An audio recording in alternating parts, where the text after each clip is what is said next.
Hello, everyone. It is so great to be here on an actual stage, even though most of you are virtual. I am very excited to be here. My name is Sara Bergman. I'm a software engineer at Microsoft here in the development center we have in Oslo, where I work on M365 products.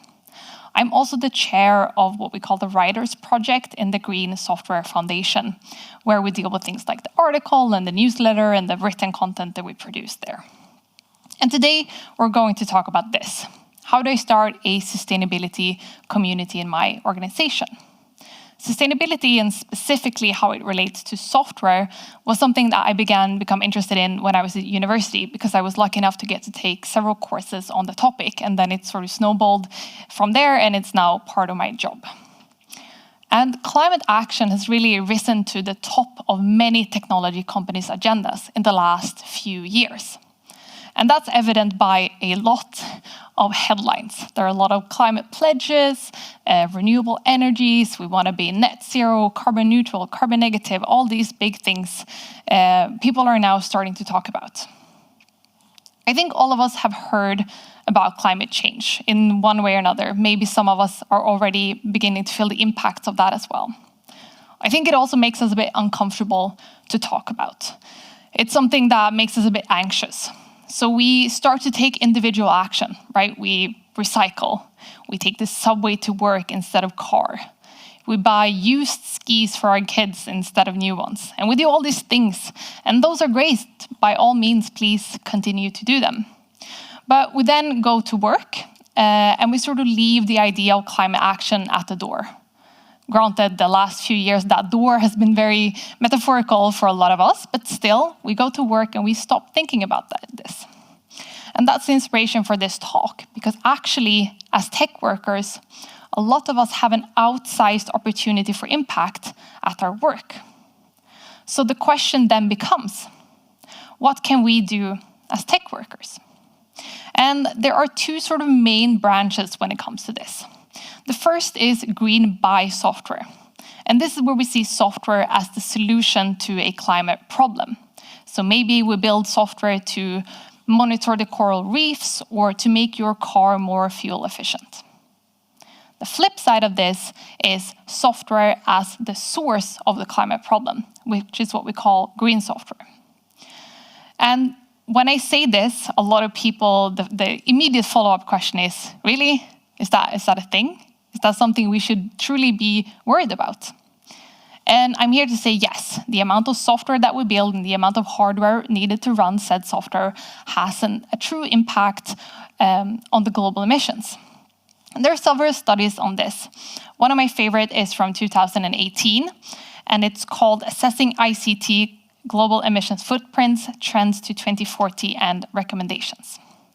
And what they said in this study, or one of the main findings, was that if the current trends continue, we're now 3 years later, the trend has largely continued, then by 2040, the ICT sector as a whole will stand for 14% of the global emission footprint.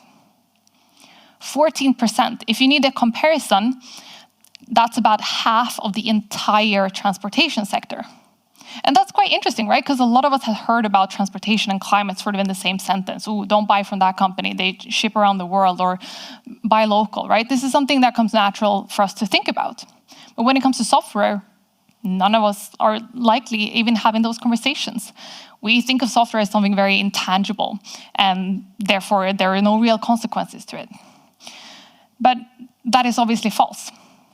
So great, now everyone feels uncomfortable. Excellent start to talk.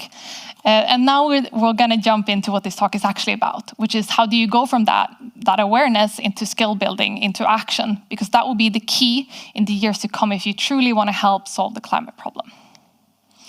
So if you want to start a community, how do you do it? First step is quite easy. Have a look around. See what's already happening inside your organization. Maybe you already have sustainability goals. Maybe someone is already acting on those goals. Or maybe you just have a lot of people who want to do something, anything. Great, you now have allies. Take them firmly by the hand, wash your hands, then take them firmly by the hand and continue together. Step 2, find your goal.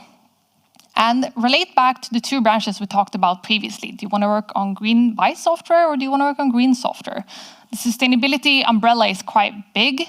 And if you, the ally you found in the previous step, want to work on an improved recycling scheme for your office and you want to improve the energy efficiency of your software, you're not really going to pull in the same directions. The actions you want to take are completely different. So make sure to align on your goal, and for your own sake, make it a SMART goal that is a specific, measurable, achievable, realistic, and time-bound goal. That will make things a lot easier. Excellent. What else? Well, if you are a company, there are sort of 3 phases in becoming a company or organization that actively works with these questions. The first is awareness. It is incredibly hard to solve a problem if you do not perceive it as a problem. It is incredibly hard to work on a solution if you do not have the vocabulary to talk about the solution. Therefore, awareness will come first. Second is skill building. So how do you build like the brain power and the muscle power to tackle these challenges head on? And the last is execution. That's when you go do the thing. So make sure your goal aligns with these as well. Great. Now you plan the work. Related back to these 3 phases I just talked about. Awareness is a bit special because you will always do awareness in one sense or another. This is a very emerging area, right? It's very new. New things will come, new people will join your organization. You will always do this. And if you're in the awareness space and no one is talking about this in your organization, then anything you do will have a big impact. So maybe you start a newsletter, or maybe you start a monthly discussion forum where you can meet and discuss these ideas. Climate Strike 11 at 11 is a good tool that I would recommend.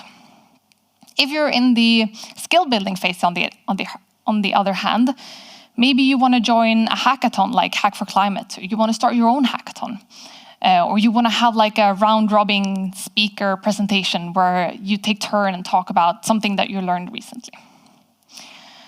Excellent. You have some allies, you have a goal, you have a plan. Now you go do the thing. And my only real advice here is to pick a pace that is sustainable. Terrible word pun, I'm very sorry. Because if you only take one thing away from this talk, please let it be this. We don't do climate actions for the splashy headlines. We don't do it because it makes our board look good. We don't do it for the pat on the back. We do it because as tech workers, we have the opportunity for real, tangible, positive climate action.